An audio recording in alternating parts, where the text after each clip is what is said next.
with her. Yeah. That's what she said. That's what she did. And I was like, I was feeling pretty good though. I would have been like, too. I'm not bothered by you, lady. I'm done with you too. Yeah, that's right. So that is what the story I had with listen to the question and consider why it's being asked. Because every question is trying to do one or more of the following. Either prove a defense, they maybe want to show flaws in your work in the case, show that you have an incorrect understanding of the facts, or showing some bias or motive that you have behind the position that you've taken. So if you can, and I know it can be a lot to do when you're up there and you're getting the questions, you're thinking about those answers, you're trying to think about, but the more you testify, the easier that kind of thing will become. But if you can do that, it will help you. And that's exactly what I did with that question. I knew where she was going with it because I was listening very carefully to how all the other questions were being asked before it got to me. And so I already kind of knew it was important that if I didn't say it, I definitely needed to let them know I didn't say it. But like I said, if the court report had shown that I had said it, I was already thinking about how, what that meant. And if I said it, it's not a big deal. It's just that you do, that particular attorney, what I learned is she's not above maybe even lying, because she just made that up. She made it up. So, all right. How much is too much? So, when you're answering questions, you do want to pack as much information in your answer as possible while being careful not to get off topic. And one thing I do want to say before we get too much further into all this, some things that I'm going to say, and I even, as I was typing it up, I go, that almost sounds contradictory to something I said over there, but it depends on the context. So as we go through that, if something sounds contradictory and I don't point out that I noticed that, just bring it to my attention, because I know I did when I made the notes. But when you get the opportunity to answer a question, you want to give as much information as you can, but stay on topic. Can you think of any examples where, say, you only want to give a yes or no answer, or maybe you want to try to go a little bit further with your answer?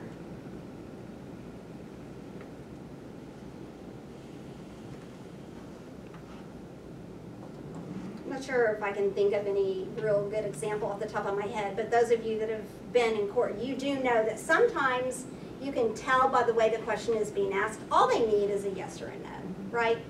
So you want to, when it's pretty obvious, if it's something pretty straightforward, just give them the yes or no.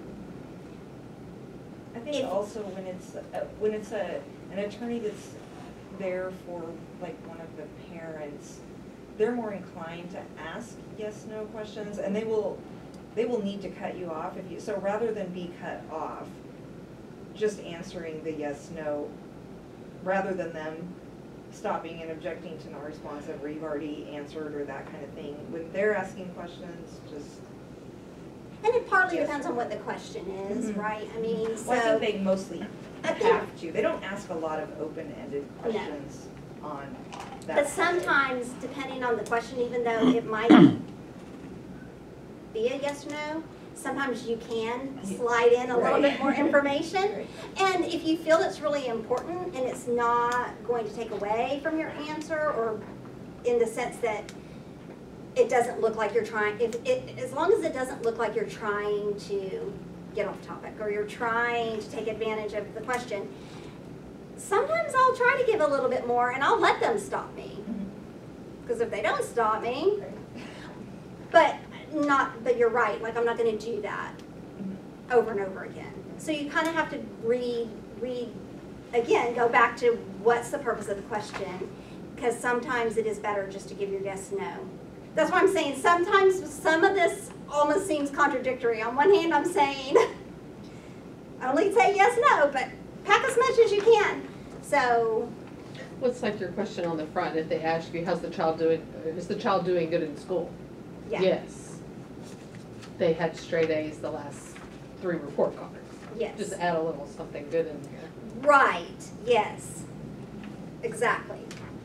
To where you're not adding anything controversial, Right. but it still gives them a little bit more information and insight. Cindy and I shared a case, and it was lengthy, like most of my cases have been. And we're standing up there, and it's like everybody forgot why we're there.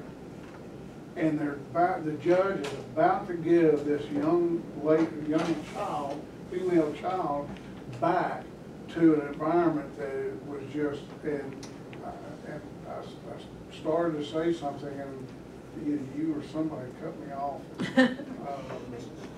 Anyway, but I mean, they forget why we're there. There's been so much time go by. I feel that way a couple of times when I've been in court, either on Zoom or whatever, but sometimes you're not asked to give your 2 cents. Right. Yeah. And then, like I said, in our court, sometimes it's a little too relaxed, but on the other hand, there's been not a lot of times, but 1 or 2 times where I felt like I just kind of had to raise my hand and be like, but I know that it's okay in that court with that judge, and of course I'm not going to take advantage of it, but if I need to, I know I can. And in fact, in last week, an advocate was like trying to talk to me and go, "What? Don't you want to say this?" And I was like, "No." Like, I'm not afraid to, but I didn't feel like at that point it was really necessary. So some of it is, knowing what's acceptable in your courtroom. So the court, in theory, isn't expecting and doesn't want every single fact and nuance. It only needs and wants what is most relevant and most persuasive for each side on a given issue. So again, it kind of goes back to what we said on the first page. Yeah, like, say as much as you can, but don't get off topic either. So you don't need to give every little detail about your visit or whatever, but if there's something significant that happened, pick out the significant points and focus on that. Okay, when given the opportunity to answer in the narrative, take it. So a lot of times, with the exception of what Mary Vaughn, what you saw last week, because that's not an attorney that's normally in our little circle up there. The attorneys, generally speaking, treat CASA a little differently than just an average. Like, they know that you're a volunteer, number one. Our program has a good reputation, so they trust us. A lot of times we get asked open-ended questions, or we'll just be given the opportunity to kind of give a narrative and just kind of give a little summary of what's happened since the last time we were in court. And so if you ever get that opportunity, my advice, my disclaimer, put my attorney hat on, my disclaimer, generally speaking, but take that opportunity, because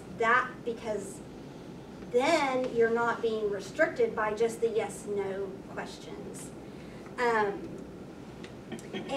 don't worry about saying the wrong thing. And of course, that's within reason, and that's within still what we said before, being accurate and all that. But an attorney will object if you are going further than they want you to go. So that leads to the point underneath. While we, of course, want to be accurate and appropriate in our testimony, let the attorneys worry about hearsay. A statement is only inadmissible if opposing counsel objects and the judge sustains it. Now, does that mean that we're just going to be like go in there and be rogue advocates and like, I know I shouldn't say that, I'm just going to throw it out there and see what, if anyone stops me? No, of course not. But if there are certain things that, I've even seen it with CPS, they don't always know what's going to be considered hearsay because we're not the attorneys. And there's some things that we've just learned. But they, last week or a week or so ago, they were talking about drug tests for our mom, and the caseworker said, oh, well, all her drug tests have been negative. And all of a sudden, attorneys were objecting because they didn't have the results there in court, and it was considered hearsay. And so when I say don't worry about hearsay, I mean you are not expected to know every bit of law that regulates what is hearsay and what's not. Obviously, some things we know from watching Law and Order or whatever, but, or just the more you're in the courtroom, you learn, but don't be so scared of saying something that'll be hearsay that you hold back either, right? Because that's the attorney's job, to stop you. Also, don't invite a hearsay objection. For example, don't say, I don't know if I'm allowed to say this. Well, if you don't know if you're allowed to say it, then either don't say it if you really don't feel comfortable, or just say it and let them stop you. Right? Take out all the narrative markers and just present the facts. Leave it to opposing counsel to pick out how you got the information. So rather than say, she told me, or I read that, just say whatever the fact is, because you believe it to be fact. And again, if they are thinking, well, how does she know that? Then somebody can object and say, objection, overrule, or objection, hearsay, or objection, what's the word I'm trying to think of? Sustain. No. I'm thinking speculation, they're speculating, or something like that. So, of course, we're all adults. We know that if I say, don't worry about what you say, the attorney will stop you. We know that's not a blank check to go in there and do anything crazy. I was worried about mine when I testified last time because I wrote my court report, just so everybody knows, I wrote my court report, the kids moved, and I hadn't seen them because we went to court just a couple of days after they moved. So I hadn't seen them yet. And so I kind of knew when I said I read the home study, that I couldn't say anything that was in the home study, because that would be hearsay, because it most likely wasn't there as part of the case that day. But I wanted to, so I said I read it to see if anybody, everything got kind of convoluted, because then, Wendy showed up and like, everything got kind of convoluted. But I was thinking to myself, they're probably not gonna let me say anything about it. So I'll just start with I read it, and we'll see how that goes. And nobody said anything. Yeah. So, like I said, don't do anything that you flat out know you shouldn't do, but let the attorneys worry about that. That's what they're getting paid the big bucks for. Yeah, I know, that was sarcasm. Okay, when asked, Casa, is there anything you would like to add? I would strongly suggest that you rarely say, nope, I'm good. Once in a while, I've been known to do that, especially if it's a case that we are going pretty frequently, and for whatever reason we're going so frequently, there's not huge updates. I'm not going to always say something. I might just say, do you have anything to add? No. But normally, 99.999% of the time, I'm going to use that opportunity to say something. Even if it is just at a minimum something like, I would like to echo what Johnny's caseworker said. We are pleased with this progress and wholeheartedly agree that this placement should continue. So even if it's just to say, I've heard everything that's been said and I agree, I still want to find a way to say it, because A, I don't want, if I say, no, I don't have anything else to add, I don't want next time they don't feel like it says important to give me the opportunity. I have a question. What if you don't agree with what the caseworker just did? Is that the same opportunity? Well, that's their. Well, then that's thought. your opportunity to say, Yeah, I got stuff to add. yeah, As I stated in the court report. yes, I exactly. don't agree with this placement. I kind of get the opposite though, because usually the first question to CASA that I've heard, at least from our CPS lawyer in Trinity County, is something about, is there anything you'd like to add to what CPS has said? So they specifically say. Is there anything to add Yeah. to that? Yes, that question seems to be asked a lot. And, Right. and if I really had something burning to say, and I'm afraid they're not gonna get back to me, I might say, I don't have anything to add to what they've said, but I'd like to say, and maybe give like a little preview, I would like to address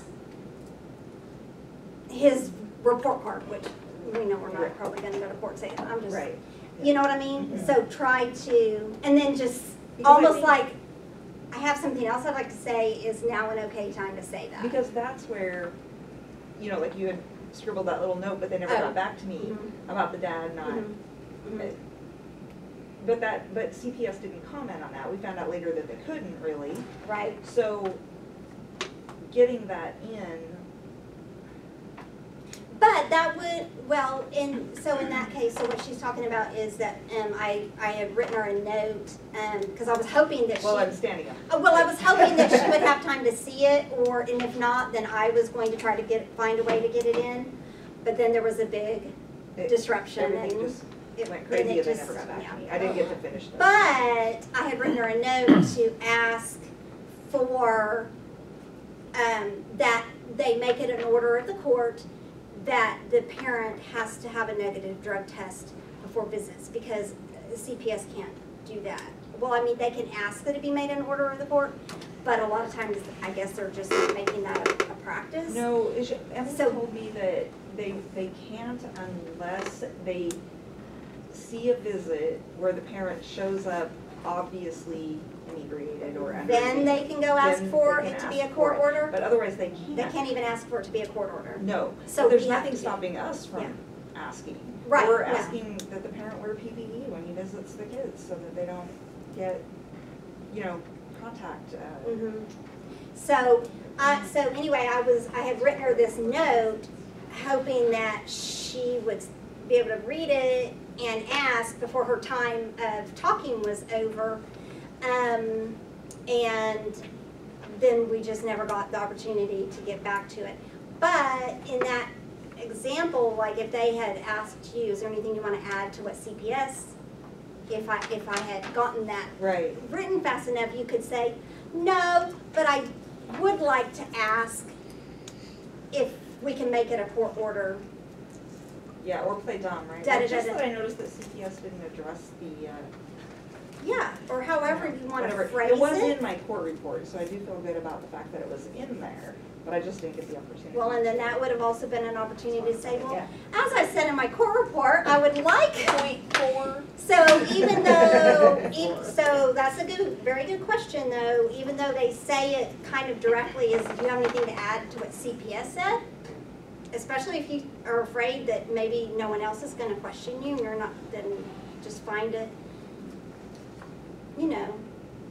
good way, and almost kind of, you can even almost kind of ask permission, like, no, but there is something else, or just sort of preview it, or, yes, Regina.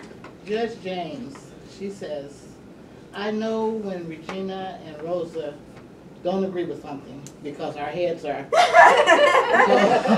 It does it without knowing that we're Mhm, actually. Yeah, yeah. So she knows. I kind of tend to do that a little bit too, and sometimes I tell myself, oh, maybe I shouldn't do that, but then sometimes I think, no, I think I need to do it, Yeah. because sometimes I need to, like, I'm not being like dramatic about it, but Yeah. there have been more than one time that because I'm doing this or Yeah. that an attorney is like, oh, I need to. But Judge Wells rarely looks up.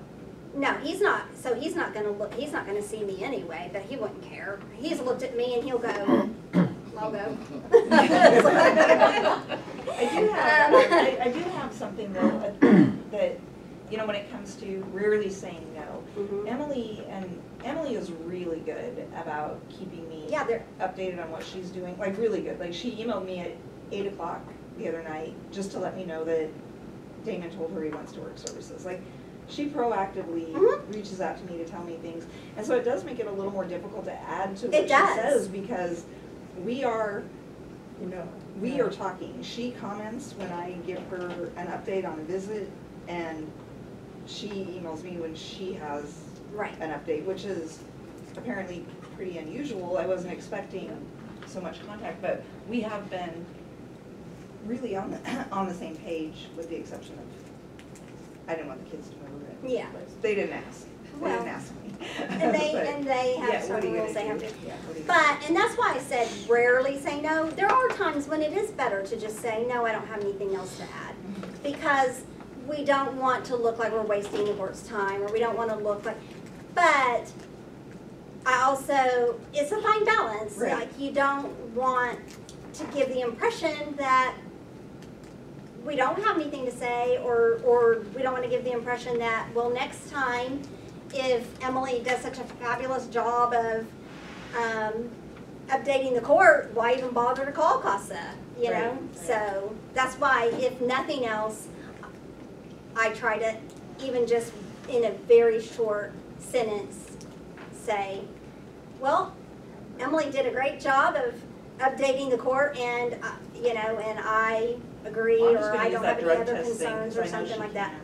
So I just try to still, I Right. try to say a little bit more than just no. But like I said, there have been times where I've, you know, and I've driven all the way to Groveton just to go, no.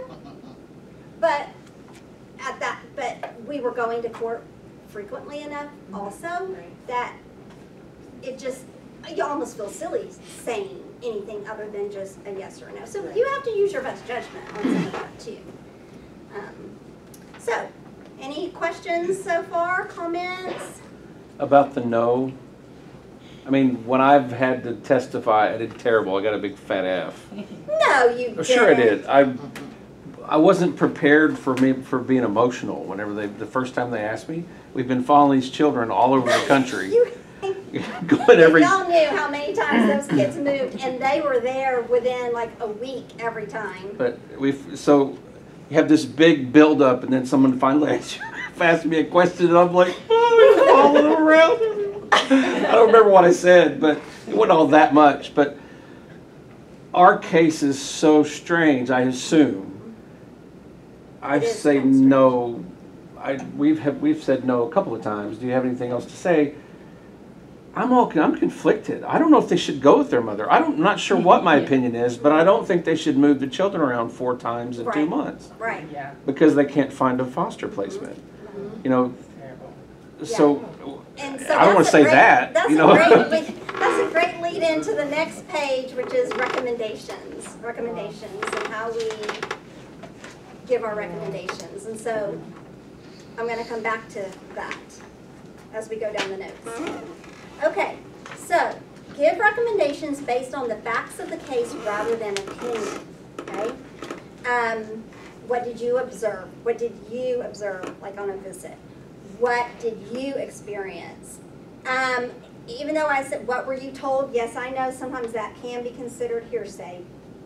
But I feel like with CASA, we get a little more leniency, I think, sometimes than some of the other ones. But if you're giving it as facts, then we always want our recommendation to be based on facts. And that's why I always tell advocates when we're working on court report, whatever you put in your, like if you have a concern, then that needs to show up somewhere in your recommendation. Because then that your concern is based on a fact of some kind. And so then your recommendation goes back to what your concerns are. So always try to address that in your recommendations. So let's do a little practice here. I like this caregiver. She is good for Billy, and I think he should stay there permanently. A little more specificity here than this. Why is she good for Billy? It's Because opinion. she sets boundaries and he follows the rules. Very good. And what about the first sentence? I'd scratch that completely. Well, do you have to scratch it completely, or could you reword it? His caregiver is appropriate with expectations and consequences. So, and that's why you like her, but you're not saying, I like her. Right. Okay. I think a monitored return should be granted. The parents are ready to have the children back in their home. Chris is like, no, no monitored returns. Then why do you need a monitor return? Isn't that Yeah, great? it's too broad. Yeah, it's way broad. And who's monitoring? So can somebody reword that and remember, this is what you're gonna say, not necessarily what you're writing, not that it's maybe not two different things, but think about you're saying this in court.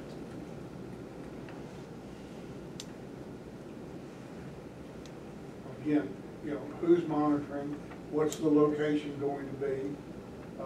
So how would you word that is what she said. What would you CPS say monitor. instead of? So when we say monitored return, that means, the kids are going back and the department is, and CASA and everyone is monitoring that. So what is not so great about that statement? Well, I think where it says the parents are ready, I think you need to say because, or They fulfill their as shown services. by, Yeah. yes. Yes. What is the proof? Yeah.